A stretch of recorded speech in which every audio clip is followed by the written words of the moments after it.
السلام علیکم ورحمۃ اللہ وبرکاتہ۔ میں سہیل خان ہوں، آپ دیکھ رہے ہیں میرا یوٹیوب چینل۔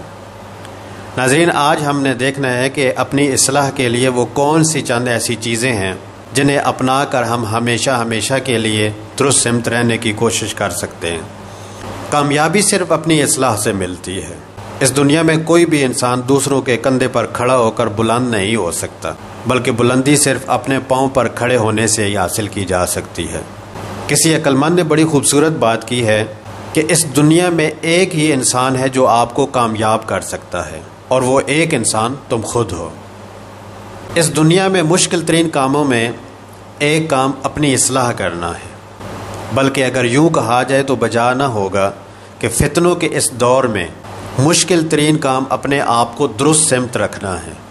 اپنی خوبیاں اور خامیاں ہر کوئی جانتا ہے، لیکن خامیوں کو دور کیسے کیا جائے یہ کوئی نہیں جانتا۔ اپنی اصلاح کیسے کی جائے یہ سوال اکثر انسان اپنے آپ سے کرتا ہے، لیکن جب جواب نہیں ملتا تو پریشانی اور مایوسی کے دلدل میں پھنستا چلا جاتا ہے، اور اس کا نتیجہ کسی نہ کسی ذہنی اور نفسیاتی بیماری کی صورت میں نکلتا ہے۔ اچھا، اپنی اصلاح کے لیے سب سے پہلے جس چیز کی طرف توجہ دینے کی ضرورت ہے وہ ہے نماز۔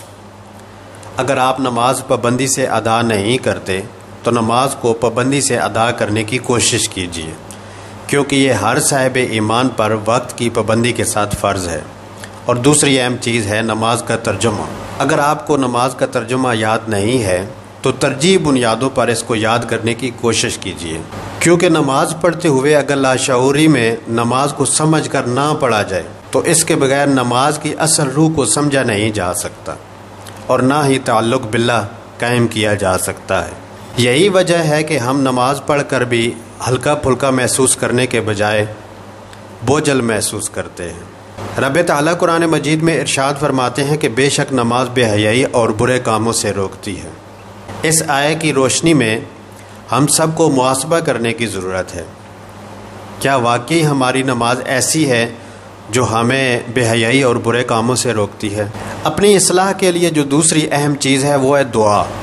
روزانہ کی بنیادوں پر اپنے دعاؤں کے الفاظوں پر غور کیجیے کہ ہم اللہ تعالیٰ سے کیا مانگ رہے ہیں، ہمیں اپنے رب سے کیا مانگنا چاہیے۔ دعا میں صرف اللہ تعالیٰ سے دنیاوی ضروریات کا مطالبہ مت کیجیے، بلکہ اپنی آخرت اور مقصد حیات کو اللہ تعالیٰ سے بار بار مانگیے۔ اللہ تعالیٰ سے بار بار یہ سوال کریں کہ میرا مقصد حیات کیا ہے، میں کس لیے اس دنیا میں آیا ہوں۔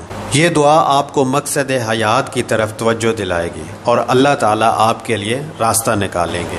مقصد حیات کی جستجو ہی آپ کو دنیا اور آخرت میں کامیابی دلائے گی۔ اپنی اصلاح کے لیے یہ ایک انتہائی اہم اور ضروری امر ہے کہ انسان کو اپنے مقصد حیات کا علم ہو۔ اگر آپ کو اپنے مقصد حیات کا علم ہی نہیں یا بنایا ہی نہیں تو آج ہی سے اپنے مقصد حیات کو تلاش کیجیے، اور اللہ تعالیٰ سے اس کے لیے خاص طور پر رجوع کیجیے۔ اللہ تعالیٰ ہم سب کو عمل کی توفیق عطا فرمائے، اور جو دوسری اہم چیزیں ہیں اصلاح کے حوالے سے وہ اگلی ویڈیو میں انشاءاللہ عرض کروں گا۔ اللہ تعالیٰ ہم سب کا حامی و ناصر ہو۔